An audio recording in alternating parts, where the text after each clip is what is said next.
बहुत से लोग ये मिथ बनाई हुई है मार्केट में कि जी एक दफ़ा अगर आपका रिफ्यूज़ल लग गया है, सी की स्टैंप लग गया तो जापान आपको वीज़ा नहीं देता। जापान का आपका वीज़ा लग गया 10 दिन के अंदर। इसके अलावा हमसे कौन सा वीज़ा प्रोसेस किया आपने? क्या समझ के ऑफिस समझ के कहीं और चला गया मैं। आप अपने प्रोफाइल को जो है प्रेजेंट कर रहे होते हैं अपने डॉक्यूमेंट के ज़रिए, और 7 दिन में इनकी अपॉइंटमेंट आई थी और 10 दिन में इनका जवाब आ गया था वीज़े का।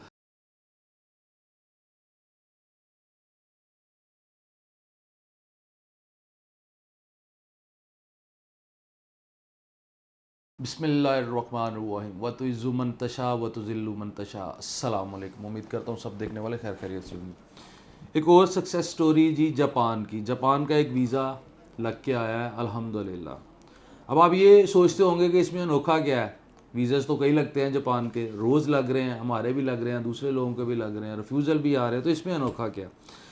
इसमें अनोखा ये है कि इनका जापान का वीज़ा रिफ्यूज़ था। रिफ्यूज़्ड वीज़ा जो है वो अप्रूवल में चेंज हुआ।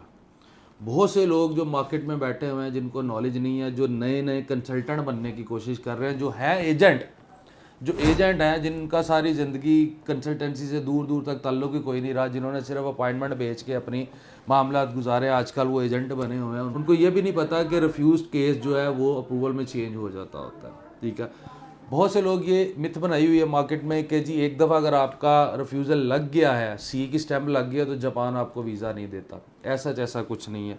ये मेरे साथ मौजूद हैं जी मुदस्सर इकबाल साहब।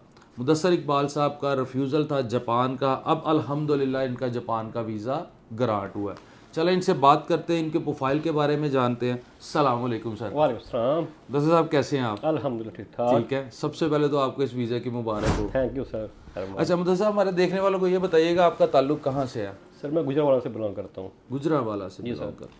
किस चीज़ का बिजनेस है सर आपका? मेरी फार्मेसी है मेरी। फार्मेसी है। कब से रजिस्टर्ड है? सर 10 ईयर हो गए हैं। 10 साल से फार्मेसी। टैक्स पे कर रहे हैं? Yes sir.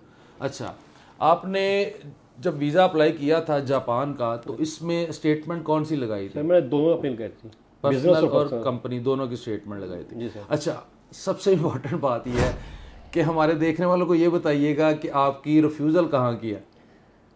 सर जापान की रिफ्यूज़ल मिले पहले। जापान की रिफ्यूज़ल है और अभी जापान का ही वीज़ा मिला है। मिल गया सर। जापान की रिफ्यूज़ल, इनके जापान की रिफ्यूज़ल और अब जापान का ही वीज़ा मिल गया। अच्छा मुझे ये बताइएगा कि हमने आपको अपॉइंटमेंट कितने दिनों में अरेंज करके दी है? सर 1 वीक में। 1 वीक में आपको अपॉइंटमेंट मिल गई थी? जी सर। ठीक हो गया। और इसका जवाब कितने दिनों में आया? अप्रॉक्सीमेटली 10 डेज में आ गया था। 10 दिन में लग के वीज़ा आ गया जी था। सर। जापान का आपका वीज़ा लग गया 10 दिन के अंदर। इसके अलावा हमसे कौन सा वीज़ा प्रोसेस किया आपने? सर मैंने करवाया था साउथ अफ्रीका का। साउथ अफ्रीका का वीज़ा, वो भी लग गया? वो भी था? लग गया था माशाल्लाह। अच्छा, जापान की जो रिफ्यूज़ल हुई थी आपकी, तो उसके बारे में कुछ थोड़ा सा मुझे बताएं। आप गुजरांवाला के रहने वाले हैं, आपने हमें अप्रोच कहाँ से किया है? मैंने फेसबुक से अप्रोच किया था मैंने आपको। मुदस्सिर भाई, फेसबुक पे तो भरा पड़ा है, लाहौर भरा पड़ा है, गुजरांवाला भरा पड़ा है। सर आपके उसमें रिव्यूज़ अच्छे थे मुझे लगे। हाँ, और फिर मुझसे एक मिस्टेक हो गई थी, मैंने आप क्या समझ के ऑफिस समझ के कहीं और चला गया मैं। आप हमारा ऑफिस समझ के कहीं कहीं और चला गया। अच्छा उसने मुझे बहुत सेटिस्फाई किया, बहुत ज़्यादा। अच्छा। मैं सेटिस्फाई हो गया। और मैंने उससे अल्हम्दुलिल्लाह रिफ्यूज़ल भी ले ली उससे मैंने। अच्छा और फिर मैंने परेशान हो गया बहुत ज़्यादा मैं। हाँ, फिर मैंने कहा वो हो, ये तो मुझसे गलती हो गई है, मैं तो कहीं और आ गया था। अच्छा। फिर मैंने आपको अप्रोच किया, आपके पास आया, आपने बोला सर कोई टेंशन नहीं है, हम इसको चेंज करेंगे, इम्प्रूव में चेंज कर देंगे। हाँ, और आपने अल्हम्दुलिल्लाह वो जो आपने बोला वो आपने कर दिखाया। सर करने वाली अल्लाह पाक की ज़ात है सर और हम लोग सिर्फ कोशिश करते हैं। बात यह है कि मेरी टीम जो है बिल्कुल प्रोफेशनल है, वो प्रॉपर इस काम को जानती मैंने है। सर देख लिया हुआ है। हाँ, इस तरह नहीं होता कि वो आप अक्सर चले जाए ना जहरीस के बाहर चले जाए, मैं कहना नहीं चाहता, वहाँ पे भी काम करने वाले बैठे हुए हैं, तो वो बाहर सड़कों पे उन्होंने अपने लड़के खड़े किए होते हैं। आजा जी कॉपी करवानी है, आजा जी फॉर्म एडिट करवाने हैं जी, आजा जी ये करवा लें। उनको कंसल्टेंसी की अलिफ से बे भी नहीं पता, उनको जी सर ऐसे ही है। कुछ नहीं पता। सारी ज़िंदगी उनका जो है एजेंटी में गुजर गई है और अब वो कंसल्टेंट बनने की कोशिश कर रहे हैं, बन के दिखाना चाह रहे हैं कि जी हम कंसल्टेंट हैं, और काम के उनको अलिफ से बे का नहीं पता। 4 क्वेश्चन आप उनसे पूछ ले, उनको ये भी नहीं पता होगा। तो इसलिए मैं अक्सर अपने देखने वालों को ये कहता होता हूँ कि choose the right person for the right job.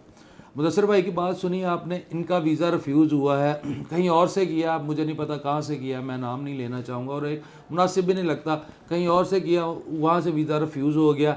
और जब हमारे पास आए, हमने वीज़ा अप्लाई किया तो वीज़ा अप्रूव हो गया।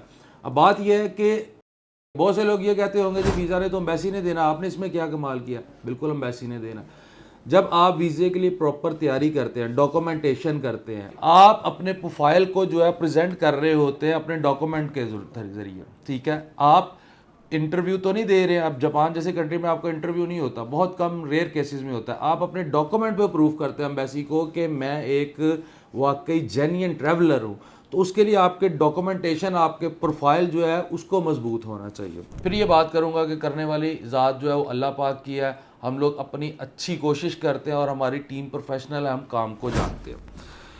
अच्छा मुदस्सिर भाई, मुझे ये बताइएगा कि मेरी टीम के बारे में आप क्या कहेंगे, प्रोफेशनल है या अनप्रोफेशनल? सर आपकी टीम सर वाकई बहुत प्रोफेशनल टीम है। उन्होंने मेरे साथ बहुत अच्छा कोऑपरेट किया, अच्छी मुझे गाइडेंस दी उन्होंने मुझे, मैं अच्छी फाइल तैयार की उन्होंने। रिस्पांस का कोई प्रॉब्लम तो नहीं आएगी जी, जवाब नहीं देते हैं ये है नहीं सर, वो ये आप खुद फ़ोन करके बताते हैं, पूछते हैं हर चीज़ को। अच्छा, मुझे कागज की जरूरत नहीं पड़ी है, हाँ। ये खुद कागज पूछते हैं, सर आपका ये बताएं, वो हमें ये बताएं। तो बहुत सारा अच्छा लगता है जब ये पूछते हैं, खुद हर चीज़ पूछते स्ट्रॉन्ग हैं। फॉलोअप चलता है कि अब आपकी अपॉइंटमेंट होगी, आपकी ये जी डॉक्यूमेंट सर, हर चाहिए चीज़। या ये इन्फॉर्मेशन ऐसे ही है, चाहिए, ये बिल्कुल सही कंप्लीट होगी, आए आप अपने सर document बाज़ लेके। बंदे तो कॉल पिक भी नहीं करते हैं। अच्छा। जो मेरे साथ हुआ जो लास्ट है, वो कॉल पिक ही नहीं करते हैं। अच्छा, ऐसे ही सर, बस उन्होंने एक दफ़ा बेच दिया आपको और उसके उन्होंने बाद पैसे ले लिए और ख़त्म, खत्म बस। अपना वो लगे ना लगे उनका कोई हरकत नहीं है। अच्छा, मुझे हमारे देखने वालों को क्या सजेस्ट करेंगे, बाबास पे आना चाहिए सर कि मैं नहीं? यही कहूँगा देने वालों को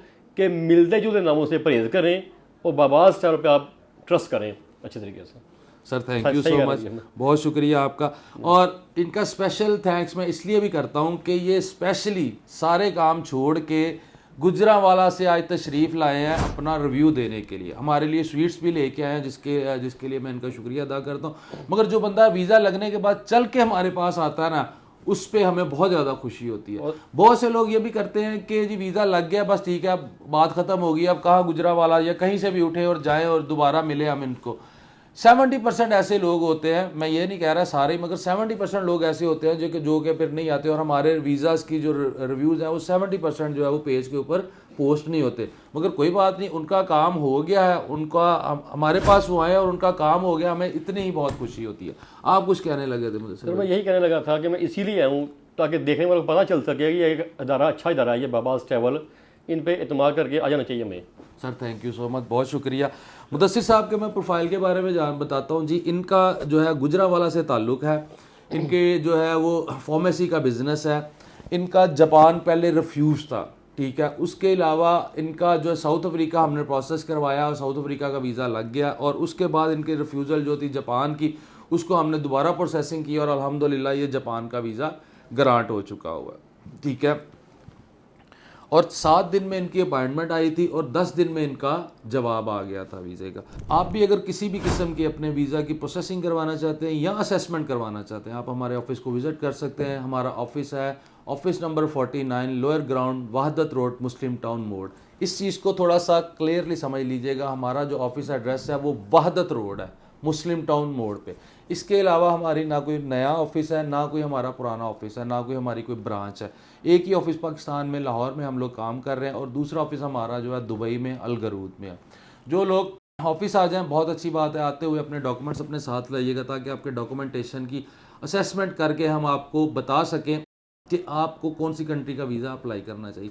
जो लोग नहीं आ सकते, हमारा हेल्पलाइन नंबर नोट करें 04211786414। इस नंबर पे आप कॉल करें या व्हाट्सएप ड्रॉप करें। अगर आप डॉक्यूमेंट्स व्हाट्सएप पे ड्रॉप करेंगे तो आपके डॉक्यूमेंट्स मेरी टीम मुझे दिखाएगी और मैं उस पर आपको सजेशन दूंगा कि आपको कौन सी कंट्री के लिए वीज़ा अप्लाई करना चाहिए। उसके अलावा भी आपको अगर कोई गाइडलाइन चाहिए तो मेरी टीम जो है वो सुबह 10 बजे से लेकर रात को, आजकल आपको पता है टाइम जो है वो थोड़ा चेंज हुआ है इसकी लॉकडाउन की वजह से, तो 8 बजे तक अवेलेबल होती है। आप लोग जब मर्ज़ी कॉल कर सकते हैं और आप जो है अपनी इन्फॉर्मेशन ले सकते हैं। अपना बहुत ज़्यादा ख्याल रखिएगा। Thank you so much. अल्लाह हाफिज़।